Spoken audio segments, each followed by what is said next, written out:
ሰላምታችን በያላችሁበት ይድረሳችሁ የተወደዳችሁ ተመልካቾቻችን የባህር ዳር ዩኒቨርሲቲ ከአማራ ሚዲያ ኮርፖሬሽን ጋር በጋራ በመሆን በየሳምንቱ በዚህ ሰዓት ወደናንተ ወደ ውድ ተመልካቾቻችን የሚያደርሱት ሳምንታዊ የመስኮተ ጥበብ ዝግጅታችን ከዚህ ሰዓት ጀምሮ ወደናንተ መድረሱን ይቀጥላል። በቅድሚያ ግን በሳምንቱ ውስጥ በባህር ዳር ዩኒቨርሲቲ ምን አይነት ሁነቶች ተከናወኑ የሚለውን በመረጃ ወደናንተ እናደርሳለን። መረጃውን ወደናንተ የሚያደርሰው አማረ ሊቁ ነው። መረጃውን ተከታትለን ተመልሰን እንገናኛለን። የባህር ዳር ዩኒቨርሲቲ ሳይንስ ኮሌጅ እና የሐረማያ ዩኒቨርሲቲ የተፈጥሮና ስነ ቀመር ሳይንስ ኮሌጅ በጋራ ለመስራት ውይይት አካሄዱ። ኮሌጆቹ በላቦራቶሪ፣ በሰው ኃይል፣ በምርምርና ፕሮጀክቶችን በጋራ ለመጠቀም በሚያስችላቸው ጉዳዮች ዙሪያ ነው ውይይት ያካሄዱት። የባህር ዳር ዩኒቨርሲቲ ሳይንስ ኮሌጅ ዲን ፕሮፌሰር ብርሃኑ አሳዬ በዚህ ወቅት እንዳሉት ግንኙነቱ እርስ በርስ ለመተዋወቅ የሰው ኃይልና የግብዓት አቅርቦትን በጋራ ለመጠቀም እድል የሚሰጥ በመሆኑ በጋራ ለመስራት መፈለጋቸውን ተናግረዋል። ተማሪ ኃይል በዚህም በዛም አለ። እንደገና ደግሞ የእቃዎች፣ ማሽኖች፣ ላቦራቶሪዎች፣ የተለያዩ ማቴሪያሎች አሉን። እነሱንም በጋራ ለመጠቀም ለምሳሌ ያክል አንድ ፕሮፌሰር እዚህ ቢኖር በዘመነ ቴክኖሎጂ በጋራ ከዛም ሳይሄድ እዚህ ሆኖ መጠቀም ይቻላል። በአካልም መሄድ ይቻላል፣ መምጣት ይቻላል። በዚህ መልኩ ትላልቅ ፕሮፌሰሮቻችንን ጥረት በተፈጠረበት ሁኔታ ላይ ጉለት ለመሙላት እንጠቀምባቸዋለን። የምርምር ስራዎችንና ፕሮጀክቶችን በጋራ ለመስራት እቅድ ይዘናል ያሉት ፕሮፌሰር ብርሃኑ በቀጣይ የስምምነት ፊርማ አስቀምጠው ለማህበረሰቡ የሚጠቅሙ ስራዎችን ለመስራት መዘጋጀታቸውንም ተናግረዋል። በምርምር ውስጥ ለምሳሌ አሁን ብዙ የፊዚክስ ምርምሮች አሉን፣ የኬሚስትሪ ላቦራቶሪ አሉን፣ የባዮሎጂ ላቦራቶሪዎች አሉን። እነዚህ አካባቢ ላይ በግልጽ እዚህ አካባቢ ላይ ስራ ለመስራት እንደገናም ደግሞ በጋራ ፕሮጀክት ለመቅረጽ ስለዚህ ይሄንን በተለይ ወደ መሬት ለማውጣት በተከታታይ መገናኘት ተከታታይ መስራት ይጠይቃል። እሱ ጋር ወደፊት ለመስራት ሳንታክት እንጥራለን ብለን ነው የተነጋገርነው። የሐረማያ ዩኒቨርሲቲ የተፈጥሮና ስነ ቀመር ሳይንስ ኮሌጅ ዲን ዶክተር ስለሺ የደሜ በበኩላቸው በዩኒቨርሲቲው በየትምህርት ክፍሉ የሚገኙ ላቦራቶሪዎች ደረጃቸውን የጠበቁና በተለይ ዩኒቨርሲቲው የማህበረሰቡን ችግር ለመቅረፍ የሚሰራቸው ፕሮጀክቶች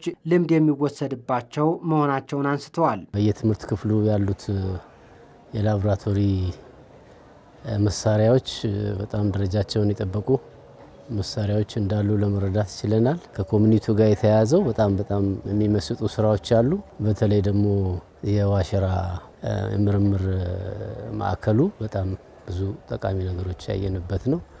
ስለዚህ እንደዚህ አይነት ሪሶርሶችን በጋራ ተጠቅመን እንደው ለሀገር የሚጠቅም ሳይንሱን የሚያጎለብት ነገር እንሰራለን የሚል እምነት አለኝ። በየትኛውም ዩኒቨርሲቲ የአቅም ውስንነት ይኖራል ያሉት ዶክተር ስለሺ ስምምነቱ ውስንነቶችን ለመቅረፍ የሚያግዝ በመሆኑ በቀጣይ ግብዓቶችን በጋራ ለመጠቀም የሚያስችል ውይይት ማድረጋቸውን ተናግረዋል። ያለውን ከሌላው ጋር አቀናጅተን የሆነ ነገር እንሰራለን የሚለውን መግባቢያ ሀሳብ ማግኘት ቀላል ነገር አይደለም። ከዚህ ባሻገር ደግሞ ያንን ሀሳብ ወደ መሬት ወርዶ ተግባራዊ የሚሆንበትን መንገድ መቀየስ የግድ ይላል። ኮሌጆቹ ሊሰሩባቸው ያሰቧቸውን ስራዎች የጋራ እቅድ በማቀድ በቅርቡ የስምምነት ፊርማቸውን እንደሚያስቀምጡም በውይይቱ ተመላክቷል። የተወደዳችሁ ተመልካቾቻችን መርጣችሁና ፈቅዳችሁ የአማራ ሚዲያ ኮርፖሬሽንን እየተከታተላችሁ ስላላችሁ እጅግ አድርገን እናመሰግናለን። እንግዲህ ቀደም ሲል በባህር ዳር ዩኒቨርሲቲ በሳምንት ውስጥ ምን አይነት ሁነቶች እንደተከናወኑ በመረጃ አደረስናችሁ። በቀጣይ ደግሞ አንድ ዝግጅት ወደናንተ እናደርሳለን። በባህር ዳር ዩኒቨርሲቲ ስር ከሚገኙ የምርምር ላቦራቶሪዎች ውስጥ የዋሸራ ጂኦስፔስና ራዳር ሳይንስ የምርምር ማዕከል አንዱ ነው። የዚህ ምርምር ማዕከል የስራ እንቅስቃሴ ምን ይመስላል የሚለውን አዜብ ዮሐንስ ታስቃኘናለች። ፕሮግራሙን ተከታተሉ። ከኔ ጋር ተመልሰን እንገናኛለን።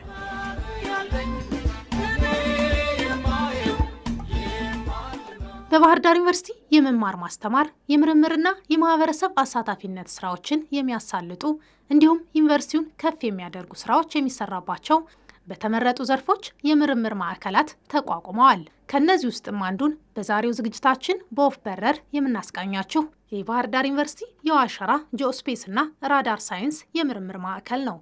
የማዕከሉን የስራ ክፍሎችና ስራዎቹን እንቃኛለን። ይህ አሁን የምንገኝበት የዋሸራ ጂኦስፔስና ራዳር ሳይንስ ላቦራቶሪ ማዕከል ነው። የሪሰርች ማዕከሉ የተለያዩ አገልግሎቶችን በመስጠት ላይ ይገኛል። አሁን ባለው ደረጃ አመሰራረቱ በዶክተር ባይሌ ዳምጤ እንደ አውሮፓ አቆጣጠር በ2007 ዓ.ም ነው መጀመሪያ የሁለተኛ ዲግሪ ፕሮግራም በመጀመር ነው የተከፈተው። ከዛ በኋላ የራሱ መዋቅር ስትራክቸር ተዘጋጅቶለት በ2017 አሁንም እንደ አውሮፓ አቆጣጠር በሴኔት ጸድቆ ራሱን የቻለ የምርምር ማዕከል ራሱን የቻለ መዋቅር ኑሮች የተለያዩ ስራዎችን እየሰራ የሚገኝ የምርምር ማዕከል ነው። በባህር ዳር ዩኒቨርሲቲ ውስጥ መሪ የሆነ በመማር ማስተማሩ በስፔስ ፊዚክስ መሪ የሆነ ተቋምና መሪ የሆነ የምርምር ማዕከል እንዲሆን ታስቦ ነው የተቋቋመው። ያንን ተሳቢ በማድረግ ነው ሲጀመር። በሙያው ብዙም የሰለጡ ሰዎች አልነበሩም፣ ግን ያው ከሌሎች ተቋማት ጋር በአጋርነት ያንን እድል በመክፈት ፕሮግራሙ ተጀምሮ ከዛ በኋላ የተለያዩ ያው ፕሮፌሽናልስ በዚህ ተቋም ስር ተመርቀው ወጥተው ሀገርን ሕዝብን በማገልገል ላይ ይገኛሉ ማለት ነው። ፕሮግራሞቹ እዚህ ጋር እንደምናያቸው ኤጁኬሽናል ኤንድ ሪሰርች ፕሮግራም ነው በዋናነት እየሰራን ያለ ነው። የምንሰጣቸው የስፔስ ፊዚክስ ሁለቱንም ማለት ነው ማስተርስ ሁለተኛ ዲግሪ እና ፒኤችዲ ሶስተኛ ዲግሪ እንሰጣለን ማለት ነው። ዋና ፎከስ የምናደርገው አዮኖስፌር ብለን የላይኛው የከባቢ አየር በዛ አካባቢ ያለውን ሪጅን እናጠናለን። ኢምፓክትፉል የሆነ ኮሚኒቲ ሰርቪስ ለምሳሌ ሳመር ስኩል ወርክሾፖች፣ ወጣቶቹን ደግሞ ያው ኢኒሼት ማድረግ በፕሮግራሙ በተለይ ከኢትዮጵያ ስፔስ ሶሳይቲ ጋር በጋራ መስራች ከዛ ተቋም ጋር ከዛ ውጭ ያለው ተከታታይነት ያለው መሳሪያዎችን መሬት ላይ ያሉን የምርምር መሳሪያዎች አሉን። እነሱን ሜንቴን ማድረግ ቀጣይነታቸውን ማስቀጠልና የእነሱን ዴታ ተጠቅሞ ምርምር ማካሄድ ናቸው። ሌላው ይሄኛው ትልቅ የምንኮራበት በ2017 ዶክተር መልሰው የአፍሪካ አዋርድ የሚሰጥ አሜሪካ በስፔስ ሳይንስ ያው እንደ ተቋም የምንኮራበት ነው። በዚህ ተቋም ነው የተገኘው። እንግዲህ 2014 ነው ፒኤችዲውን የያዘው ከዛ በኋላ የተገኘ ነው እና ለእኛ ትልቅ ሳክሰስ ነው። ተወዳድረሽ ነው እንጂ የምታረጊው እና ኢንተርናሽናል አዋርዱም ትልቅ ነው ለእኛ። እነኚህ አሁን እየሰራናቸው ያሉ በኋላ ወስዳቸዋለሁ ተዋቸዋላችሁ። የተለያዩ መሳሪያዎች አሉን። ራሱን የቻለ ቢውልዲንግ ነው። በአጭሩ ይሄንን ይመስላል። ስለዚህ ያም ወደ ጉብኝት መሄድ ይቻላል፣ መሄድ እንችላለን።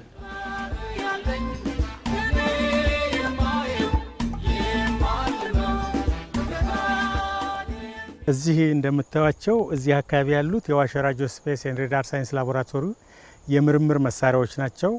መሳሪያዎቹ ለመማር ማስተማር ያገለግላሉ፣ ለምርምር ያገለግላሉ። እንደምታዩቸው ከላይ ጣራው ላይ የተለያዩ አንቴናዎች አሉ። የጂፒኤስ አንቴናዎች፣ ሜዳው ላይ የምታዩቸው የተለያዩ አንቴናዎች አሉ። ለዚህ ፐርፐዝ ከቤቱ ጋር ውስጥ ካለው የኮምፒውተር ሲስተም ጋር የተያያዙ ናቸው። እሱን በመጠቀም ዴታ እንሰበስባለን። ይሄ እንግዲህ በአፍሪካ የመጀመሪያው ነው። ዓለም ላይ የተወሰኑ ናቸው የዚህ አይነት ያሉ። እነኚህ መሳሪያዎች ሲመጡ በተለያየ ፕሮፖዛል ተነድፎ በእርዳታ የሚመጡ ናቸው። ስለዚህ እንደ ሀገር እንደ ተቋም ትልቅ አገልግሎት የሚሰጡ የምርምር መሳሪያዎች ነው ያሉን። በዛ ይሄ እዚህ አንቴና ከምታዩት መጨረሻ ላይ ያቺ ቢጫ ህንጻም የምታዩት የኮምፒውተር ሲስተም የተገጠመላት ዴታ የምንሰበስብበት ከዚህኛው ጋር ኮኔክትድ የሆነ ነው። አጠቃላይ ይሄ አካባቢ የምታዩት ለስፔስ ሳይንስ የምርምር ማዕከል አገልግሎት የምንጠቀምበት አካባቢ ነው ማለት ነው። እንደ አጠቃላይ የምናጠናው የመሬትን ከባቢ አየር የላይኛውን ክፍል ነው። ግን እሱን ስንል ያው አጠቃላይ ይሄ መስተጋብሩ ከፀሐይ ጋር የተያያዘ ነው። የተለያዩ ክፍሎች አሉ። ፀሐይ እንግዲህ ከመሬት በጣም ሩቅ ነች። ወደ 150 ሚሊዮን ኪሎ ሜትር ትርቃለች። ከሷ የሚመጣ ፕላዝማ ብለን የምንጠራው የመሬትን ከባቢ አየር በራሱ ተጽዕኖ ያሳድራል። የራሱ መስተጋብር አለው።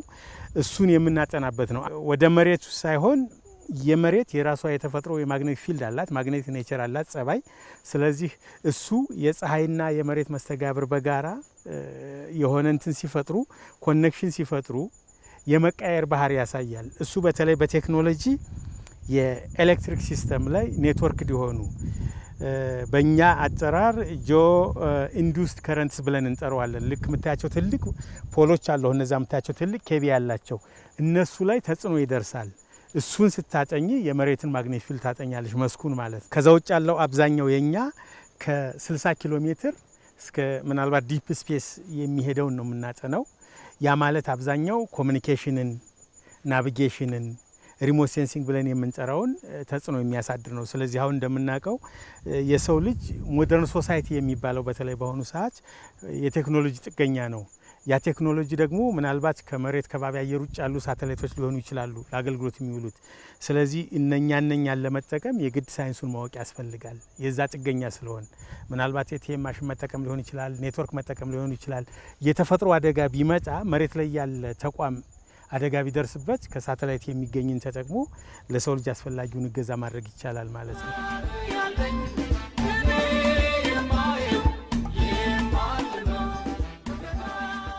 አሁን እዚህ ያለንበት ክፍል የሚቶር ራዳር የምንለው የምንቆጣጠርበት ክፍል ላይ ነው ያለነው ማለት ነው።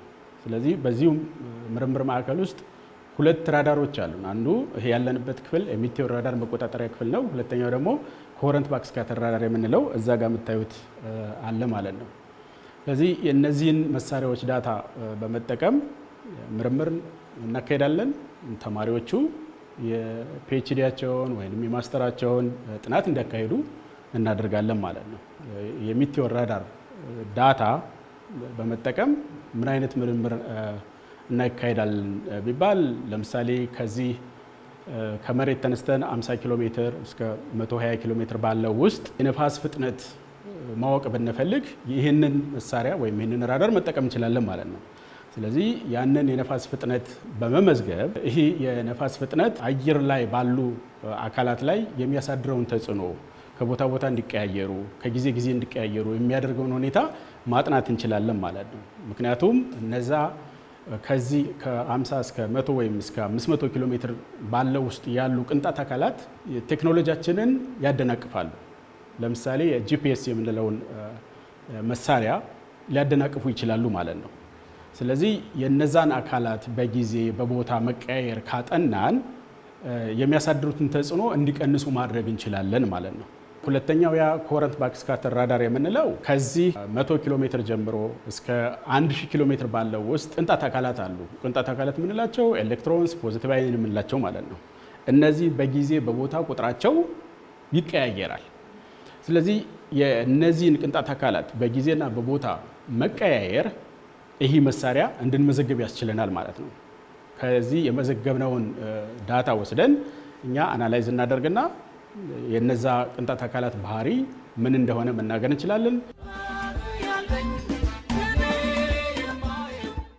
እዚህ ላይ የምታዩት ኦል ስካይ ኢሜጀር የምንለው መሳሪያ እዛ ሩፍ ላይ ወይም ጣራ ላይ ተሰቅሏል እና ይሄ ኦል ስካይ ኢሜጀር ከዚህ ከ50 ኪሎ ሜትር እስከ 120 ኪሎ ሜትር ባለው ውስጥ ያሉ አካላት የሚለቁት የሆነ ሞገድ አለ።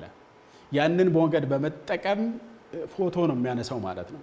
ስለዚህ ይህ የፎቶ ጊዜ ይቀያየራል።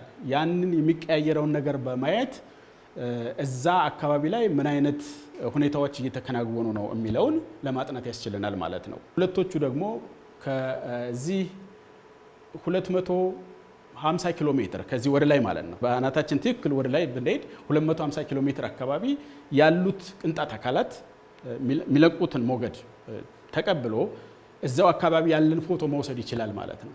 ስለዚህ ያንን በማየት ይሄ በጊዜ መቀያየራቸው ምን ይመስላል የሚለውን ነገር እንድናጠና ያስችለናል ማለት ነው። እና ይሄንን ጥናት ካጠናን በኋላ ጀስት የነሱን ባህሪ በደንብ ከተረዳን በኋላ እነሱ በቴክኖሎጂ ላይ የሚያሳድሩትን ተጽዕኖ እንዲቀንሱ እናደርጋለን ማለት ነው።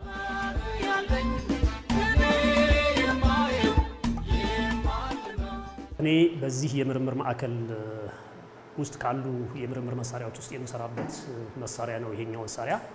የመሳሪያው ስያሜ የሚቲዮ ሬዳር ይባላል።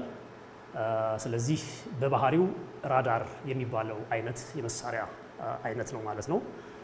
መሳሪያው በዋነኝነት 3 መሰረታዊ አካላት አሉት። አንደኛው መሳሪያው የሚያመርተውን ሞገድ የሚያመርተው አካል በእንግሊዝኛው ትራንስሚተር የምንለው ይሄኛው አካል ሲሆን፣ ሁለተኛው ከዚህ የተመረተውን የሬዲዮ ሞገድ በ32.55 ሜጋሄርዝ የሚመረተውን የሬዲዮ ሞገድ በቀጥታ ከአንቴና ጋር እናገናኘውና ውጭ ላይ ባሉት አንቴናዎች 6 አንቴናዎች ይኖሩናል።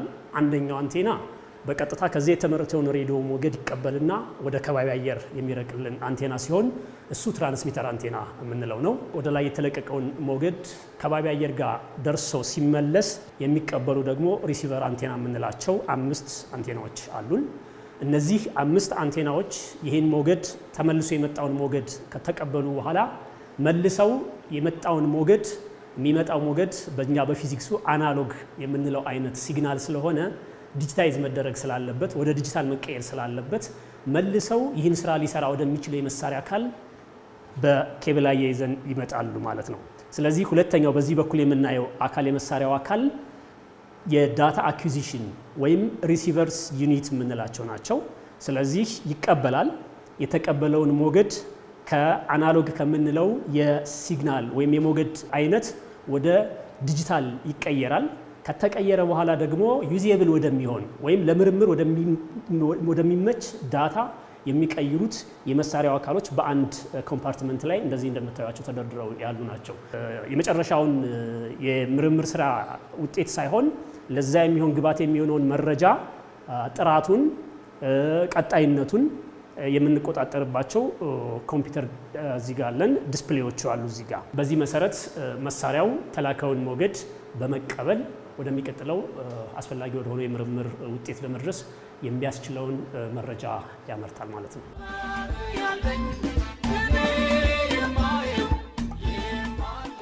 ይህ የምርምር ማዕከል በዘርፉ ብቁ የሆኑ ምሁራንን ከማፍራት ባለፈ ለሀገር ብሎም ለዓለም የሚያበረክተው አስተዋጽኦ ከፍተኛ ነው። አስተዋጽኦችን በሁለት ከፍለን ልናየው እንችላለን። ለሀገራችን ያደረገው አስተዋጽኦ፣ ለዓለም ያደረገው አስተዋጽኦ። ለሀገራችን ያደረገው አስተዋጽኦ አንደኛው ተማሪን አስተምረንበታል። ፒኤችዲ የጨረሱ ተማሪዎች አሉ፣ ማስተራቸውን የያዙ ተማሪዎች አሉ። ስለዚህ የሰው ኃይል አፍርተንበታል ማለት ነው። አንዱ ለሀገር ያለው ኮንትሪቢዩሽን ይሄ ነው። ሁለተኛው ደግሞ ምንድነው? ዳታው ራሱ የኛን አካባቢ አየር ዳታ ነው የምንሰበስበው። ስለዚህ በእኛ አካባቢ ያለው የአየር ኢንፎርሜሽን ምን ይመስላል የሚለውን ነገር እንድንሰበስብ ከጊዜ ወደ ጊዜ ያለውን ለውጥ እንድናይበት አስችሎናል ማለት ነው። ይህም አንድ ሀብታችን ነው ማለት ነው። ለዓለም ያደረገው አስተዋጽኦ አንደኛ እዚህ የተማሩ ተማሪዎች ማንኛውም ዓለም ላይ ሄደው ተወዳድረው ስራ መስራት ይችላሉ። ይህ ለዓለም ኮንትሪቢዩሽን ነው።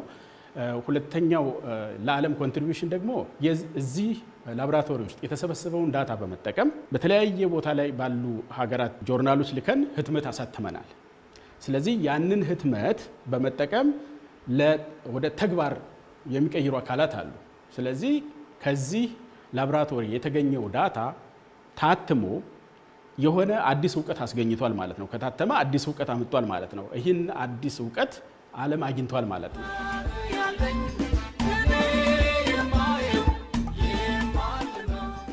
ፕሮፌሽናል ዴቨሎፕመንት በኩል አሁን አብዛኛው ማለት ይቻላል ኢትዮጵያ ውስጥ ባሉ ትልልቅ ተቋማት ማለት የከፍተኛ ትምህርት ተቋም በምንላቸው አብዛኞቹ የሰው ኃይሎች በዚህ ኤሪያ ላይ የሰለጠኑት እዚህ ተቋም ነው ብዬ መናገር እችላለሁ በድፍረት። ያው የተወሰኑ ቢኖሩም ግን አብዛኞቹ ከኛ ተቋም የወጡ ናቸው።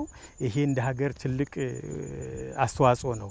የካፓሲቲ ቢልዲንጉ ላይ ይሄ ሎንግ ተርም የረጅም ጊዜ የሰው ኃይል ስልጠና ብለን ከምንጨራው ከዛ ውጭ በምርምሩ ደግሞ እንደሚታየው አንድ ተቋም የሚታወቀው በዓለም ላይ ዓለም አቀፍ የጆርናል ላይ የሚታተሙ ወረቀቶች ሲወጡ እይታው ሲጨምር ያው ተነባቢም ይሆናል። እንዲህ አይነት ተቋም አለ የሚለው ይመጣል። ስለዚህ በሱም ያው የራሳችን ኮንትሪቢዩት እያደረግን ነው።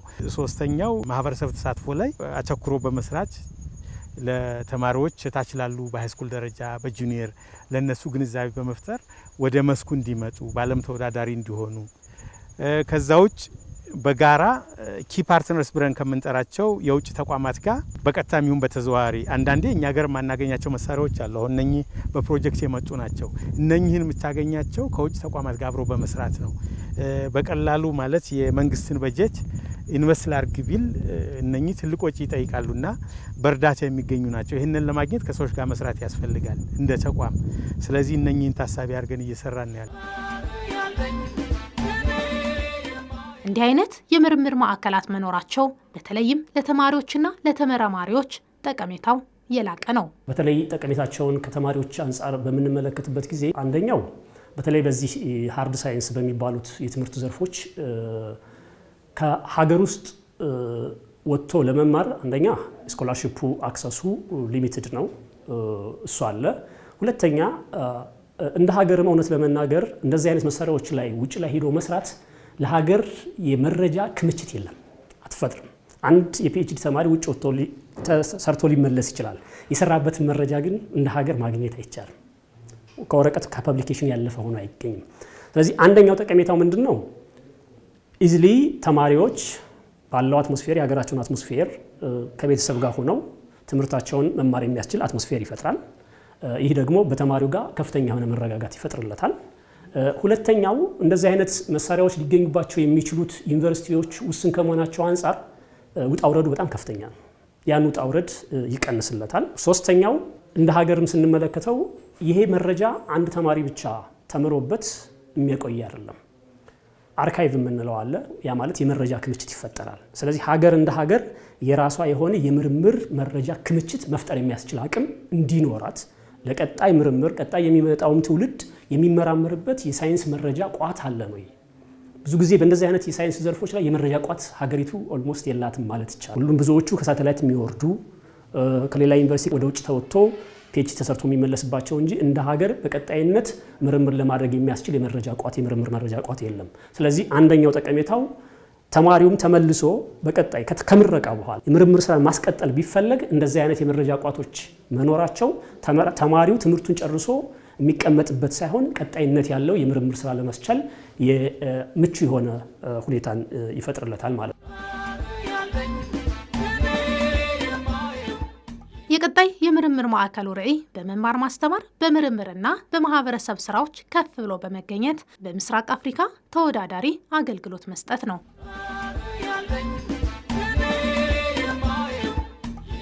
የተወደዳችሁ ተመልካቾቻችን እየተከታተላችሁ የምትገኙት ሳምንታዊውን የመስኮተ ጥበብ ዝግጅታችንን ነው።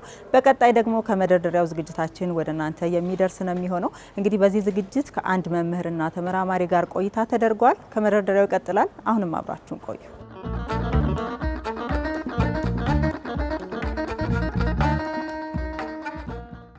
ስሜ አብነዋሊ ይባላለሁ። ኤአይ ላይና ናቹራል ላንጉጅ ፕሮሰሲንግ ኤአይን ተጠቅሜ ናቹራል ላንጉጅ ፕሮሰሲንግ ላይ ነው የምሰራው። በተለይ አማርኛ ቋንቋ ላይ ከሄት ስፒች ባለፈም እስካሁን ድረስ ኮንተንት ሞዴሬተሮች ናቸው ሄት ስፒችን የምታገልባቸው። አንደኛው ኮንተንት ሞዴሬተሮች ራሳቸው የጥላቻ ንግግር ነው ተብሎ የተሰጣቸውን ሰዎችን ኢምፕሎይ በማድረግ ይሄ ነው ብለው ሲነገሩ ያንን ያነሳሉ። ሌላኛው ደግሞ አገሮች ራሳቸው ወይም ብዙ ኔሽኖች የሄት ስፒች እና የሚስ ኢንፎርሜሽን ፕሮክላሜሽን ያወጣሉ። ለምሳሌ እኛም 2020 ላይ የወጣ አንድ ጥላቻ ንግግርን ለመዋጋት የወጣ ህግ አለ። ነገር ግን በህግ የምናግደው ነገር አይደለም። የጥላቻ ንግግርን ሶሻል ሚዲያ ላይ ዩዘሮችን ኮንትሮል ማድረግ ስለማንችል ራሳቸውን ተደብቀው ስለሚጽፉም ወይም ደግሞ ያሉበትን ቦታም ብዙ ጊዜ ትራክ ማድረግ ስለማንችል የጥላቻ ንግግሩ ጉዳት ካደረሰ በኋላ ነው ብዙ ጊዜ የምንደርስበት። ስለዚህ ያን ለማስወገድ የቴክኖሎጂ ሶሉሽን ያስፈልጋል ነው። ሌሎች ካሁን በፊት ስሰራቸው የነበሩት ስራዎች የጥላቻ ንግግርን ይሄ አንድ ፖስት የተደረገ ዳታ የጥላቻ ነው አይደለም ነው ከሆነ ለኮንቴንት ሞዴሬተር ኖቲፋይ ማድረግ ወይም ደግሞ ዩዘሮችም ራሳቸው ይሄ ሰም ካይንድ ኦፍ ሄት ስፒች ሊኖረው ይችላል እና ማየት የምትፈልግ ከሆነ ብቻ የሚታይ እንዲሆን ነው። ፕሮቶታይፕ ነው እኛ የምንሰራው በብዛት እንጂ ኤአይን ተጠቅሞ ላርጅ ላንጉጅ ሞዴሎችንም ሌሎችንም ትራንስፎርመር ሞዴሎች ተጠቅመን እሱን መስራት ነው። ያሁኑ ግን ማስወገድ ብቻ ሳይሆን እስካሁን ድረስ ኮንተንት ሞዴሬተሮች ማስወገድ ብቻ ነው። የጥላቻ ንግግር ካልሆነ ደግሞ ለምሳሌ የጥላቻ አይደሉም ግን ስድብ ይሆኑ የሚያስጠሉ ንግግሮችና ሰው የማይፈልጋቸውን ነገሮች ደግሞ ደህና ሜሴጅ ጋር አብረው ለምሳሌ የሚሄዱ ሜሴጆች አሉ። ሁልጊዜ ማስወገድ ብቻ ሳይሆን ኒውትራላይዝ ማድረግም ነገር አለ። ለምሳሌ የንግግሩን ዋና ኮንተንት እንዲተላለፍ አድርገን ባድ የሆነውን ወርዶችና ፍሬዞች ግን ኤክስትራክት ማድረግ ማለት ነው። አይደለም አማርኛ እና ኢትዮጵያ ቋንቋዎች ላይ አማርኛ ብቻ ሳይሆን ኦሮምኛ፣ ትግረኛና ሶማሌኛም ላይ ብዙዎች ስራዎች ሰርተናል። ሄት ስፒች አካባቢ ላይ እንዲህ ለኢምፕሊሜንቴሽን የሚደርሱ አይደሉም። ሌላው ይቅርና ሌሎችም ቋንቋዎች ላይ ያደጉት ላይ ያሉት በደንብ ኢምፕሊመንት ተደርገው ሶሻል ሚዲያው ጋር ኢንተግሬት ተደርገው በደንብ እየሰሩ አይደሉም። ስቲል ኢን ፕሮግረስ ናቸው። በደንብ እየሰሩ አይደለም። ካልቸሩን ወይም ቫልዩን ኮንሲደር እያደረጉ ስላልሆነ ኢምፕሊመንት የሚደረግ ነገር አይደል። ያደጉ ቋንቋዎች ጋር ለመድረስ እየሞከርን ያለ በፕሮቶታይፕ ደረጃ የምንሰራው ሌሎች የሚጠቀሙበት ዳታ ሴቱንም ሞዴሉንም ሌሎች ሪሰርቸሮች ኢንሃንስ የሚያደርጉት እንጂ ኢምፕሊመንት ተደርጎ አሁኑኑ ከሶሻል ሚዲያ ጋር ኢምፕሊመንት የተደረገ ነገር ወይም እንትን አይደለም። ጀስት ፕሮቶታይፕ ኦልሬዲ ያለውን ቋንቋ በእንግሊዘኛ ወይ በምናምን የተማረውን ተጠቅመህ አማርኛን ደግሞ እወቅልኝ ነው እያልን ያለ ነው። ወይም በአማርኛ የተጻፈውን ደግሞ ሄት ስፒች ነው አይደለም ወይም ቶክሲክ ነው አይደለም ከሆነ ደግሞ ዲቶክስ አድርገው እያልን ነው እያስተማርን ያለ ነው። እየተጠቀምናቸው ያለ ዳታዎች በጣም ሚኒማል ዳታዎች ናቸው። ለዛ እንደ ሀገርም እንደ ዩኒቨርሲቲም ያን ያክል ገና እየሄድን ስላልሆነ በቂ ዳታ የለም። በተለይ በእኛ ቋንቋዎች ላይ ብቻ ሳይሆን ኢን ኦል አፍሪካን ላንጉጅ በቂ ዳታ የለም። ለዛ ነው ላንጉጅ ሞዴሎችም በደንብ የማይሰሩት ማለት ነው። ሃሉሲኔት ነው የሚያደርጉት በብዙ ጊዜ እና ብዙዎቹ የፋይንዲንጎቻችን ደህና ነው። እንደ ቤዝ ላይን ስራ የሚያገለግል ስራ ነው። ለመጀመሪያም ስለሆነ የአማርኛ ላይ ቴክስት ዲቶክሲፊኬሽን የሰራ ነው። ለቤዝ ላይን ወይም እንደ ቤንችማርክ የሚያገለግል ዳታ ሴት ወደ 1500 የሚሆኑ ፓራለል ሴንተንሶች አሉን። እነዚህ ቶክሲክ የሆኑና ዲቶክሲፋይ ሞዴሉ ያደረጋቸው በዩዘር መጀመሪያ ዲቶክሲፋይ ተደርገው ዘን ሞዴል ዲቨሎፕ የተደረጉባቸው ናቸው። ገና ሞር ተጨማሪ ዳታ መሰብሰብ ይጠበቅበታል። ስራ ከጀመርን በኋላ ራሱ በጣም ብዙ ሞዴሎች መጥተዋል። አሁን እኔ በጂፒቲ ነው በብዛት ፋይንቱን ስናደርግ የነበረው። አሁን እነ ጂሚኒ ኦር ምናምን ሌሎችም ሞዴሎች መጥተዋል። ብዙ ሞዴሎች አሉ። ሶ ገና ምንም ስላልተሰራ ስቲል ዊ አር ኢንቫይቲንግ ሌሎችንም ሪሰርቸሮች ኢንቫይት እያደረግን ሰፖርት እያደረግን የምንቀጥልበት ነው የሚሆነው በሞዴልም በዳታ ሴትም በኩል ማለት ነው። በተለይ እንደ ኢትዮጵያ ሶሻል ሚዲያ ነው ፖለቲካውን የሚዘውረው ኦር ሶሻሊም ካልቸራሊም ኢምፓክት የምንደረገው ከትራዲሽናል ሚዲያው ወይም ከሜንስትሪም ሚዲያው የበለጠ ሶሻል ሚዲያው ነው ሰውን ጋይድ እያደረገ ያለው። ሶ ለሶሻል ሚዲያ ደግሞ በተለይ አሁን ሄት ስፒችም ቶክሲክ ስፒቾችን ባያቸው ወይም ደግሞ ሚስ ኢንፎርሜሽንን ባዩ ካልሰራንበት ስቲል በጣም ከፍተኛ የሆነ ጉዳት እያደረሰ ስለሆነ አይ ቲንክ በተለይ በርካታ ዩዘሮች አሉት ከኢትዮጵያ ቋንቋዎች አሁን በተለይ ሶሻል ሚዲያ በርካታ ዩዘር ያላቸው አማርኛ፣ ኦሮምኛ እንደዚህ የመሳሰሉት ቋንቋዎች ላይ ሪሰርቸሮች በደንብ መስራት እንዳለብን ከዛ ከፕሮቶታይፕ አልፈን ኢምፕሊመንት የሚደረግና ከብራውዘሮች ጋር ኢንተግሬት ሆኖ ምናልባት ዩዘሩን አትሊስት ኦፕሽን የሚሰጥ ማለት ነው። ይሄ ሰም ካይንድ ኦፍ ኮንተንት አለው ባድ ኮንተንት አለው እና ቴክ ኬር ካልፈለክ በስተቀር አትየው የሚል ሰዎቹ ፖስት ያደረጉት ግን ኦልሬዲ ፖስት አድርገዋል። ለሌላው ሰው እንዳይታይ የማድረግ ነው የኛ ሄት ስፒች እኛ ኮንትሮል እናደርግ ነው። ነገር ግን ደግሞ ፍሪ ስፒች የሚባል በተቃራኒው አለ። ሰዎች የፈለጉትን መናገር ይችላሉ። ዩዘሮች ናቸው መምረጥ ያለባቸው ስለሆነ አይ ቲንክ ያንን ሰፖርት በቴክኖሎጂ ሰፖርት የማድረግ ስራ ስለሆነ አይ ቲንክ በማስተርስም በፒኤችዲ የሚሰሩ ሰዎች እየሰሩበትም ነው።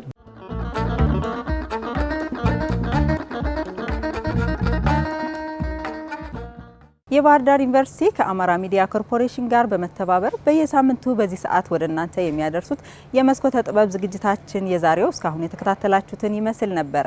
በዛሬው ዝግጅታችን እንግዲህ በሳምንቱ ውስጥ ምን አይነት ሁነቶች ተከናውነዋል የሚለውን በቅድሚያ በመረጃ አደረስናችሁ። በቀጣይ ደግሞ በባህር ዳር ዩኒቨርሲቲ ስር ከሚገኙ የምርምር ላቦራቶሪዎች ውስጥ የዋሸራ ጂኦስፔስ እና ራዳር ሳይንስ የምርምር ማዕከል የስራ እንቅስቃሴው ምን ይመስላል የሚለውን አደረስናችሁ። በስተመጨረሻም ደግሞ ከመደርደሪያው ዝግጅታችን ወደ እናንተ አድርሰን የዛሬው ዝግጅታችን አጠናቀናል። ፕሮግራሞቹን በማዘጋጀት አዜብ ዮሐንስ፣ በትውውቅ ደግሞ የተስፋነሽ ጥሩነህ አብረናችሁ ነበር። ሳምንት በተመሳሳይ ሰዓት በሌሎች ዝግጅቶች እንጠብቃችኋለን። እስከ ሳምንት ቸር ቆዩልን።